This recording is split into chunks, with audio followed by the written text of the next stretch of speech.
اعوذ باللہ من الشیطان الرجیم بسم اللہ الرحمن الرحیم قل اعوذ برب الفلق۔ اے نبی عرض کیجئے اپنے رب کے حضور کہ اے اللہ میں پناہ میں آتا ہوں صبح کے پروردگار کی، جس نے صبح کو پیدا کیا رات کو پھاڑ کے۔ قرآن حکیم میں آیا نا کہ اگر قیامت تک تم پہ رات رہے تو کون ہے جو صبح لے آئے، اور قیامت تک کے لیے اگر صبح ہو تو کون ہے اگر رات لے کے آئے؟ اللہ ہی ہے۔ من شر ما خلق، ہر اس چیز کی برائی سے جو اس نے پیدا کی۔ برائی بھی اللہ ہی نہیں پیدا کی ہوئی ہے آزمائش کے لیے۔ شیطان کا خالق کون ہے؟ اللہ۔ لیکن شیطان وہ خطرناک کتا ہے کہ جس کے کاٹنے سے بچنے کے لیے اس کے مالک کی پناہ لینی ہوگی۔ من شر ما خلق ومن شر غاسق اذا وقب، اور خصوصاً رات کی تاریکی کی جب وہ چھا جائے۔ اکثر برائیاں، جادو ٹونے اور آسیب یہ رات کے وقت نمودار ہوتے ہیں، اور موذی جانور بھی رات کے وقت ہی نکلتے ہیں۔ تو آخری تین صورتیں کافی ہیں سر، اس کے علاوہ وظائف ہیں۔ ومن شر النفاثات فی العقد، اور ان کے شر سے جو پھونکے مارتی ہیں گروں کے اوپر، یعنی عموماً فیمیلز جادوگرنیاں جادو کیا کرتی تھی، تو ان کے شر سے بھی میں اللہ کی پناہ میں آتا ہوں۔ ومن شر حاسد اذا حسد، اور ہر حسد کرنے والے کے حسد سے بھی تیری پناہ میں آتا ہوں۔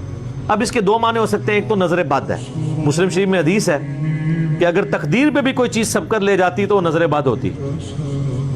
صحیح مسلم میں حدیث ہے، ایک لڑکی کا رنگ پیلا پڑا تھا، نبی علیہ السلام فرمایا اسے نظر کا دم ڈلواؤ، اسے نظر لگی ہے۔ نظر لگ جاتی ہے اور اس کا دم یہی ہے۔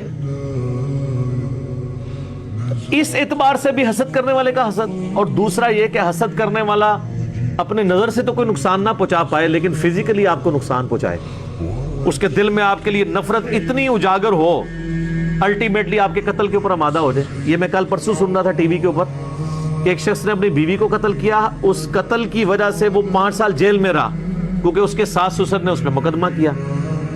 پھر ساس سسر نے اس کو معاف کر دیا، اس کی وجہ سے وہ چھوٹ کے آیا۔ جس دن چھوٹ کے آیا ساس سسر کو بھی آگے قتل کر دیا۔ 5 سال میں بھی اس کو غصہ ٹھنڈا نہیں ہوا، اور اتنا احسان فراموش کی جس کی بچی ماری تھی ان کے معاف کرنے پہ وہ جیب سے باہر نکلا اور ان کو بھی آگے قتل کر دیا۔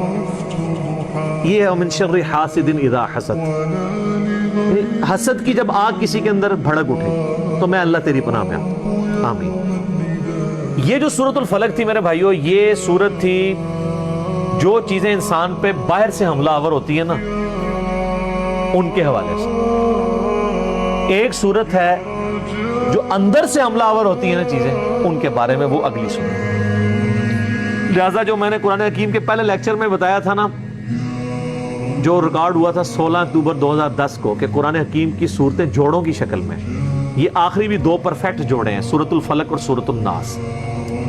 مرد و عورت جوڑا ہے نا، وہ مل کے ایک مشترکہ کمپلیشن کرتے ہیں۔ یہ 2 صورتیں مل کے ایک مشترکہ کمپلیشن کیا کرتی ہیں کہ اللہ کی پناہ میں آپ آتے ہیں شیطان کے اگینسٹ اور شیاطین کے ماننے والوں کے اگینسٹ۔ سورۃ الفلق میں جو باہر سے حملہ آور ہونے والی چیزیں ہیں ان کے اگینسٹ، اور سورۃ الناس میں جو اندر سے حملہ آور ہونے والی چیزیں ہیں ان کے اگینسٹ۔ تو پرفیکشن ہوگی نا اندر اور باہر سے اللہ کی پناہ میں، اسی کہا جاتا ہے المعوذتین، 2 پناہ دینے والی صورتیں۔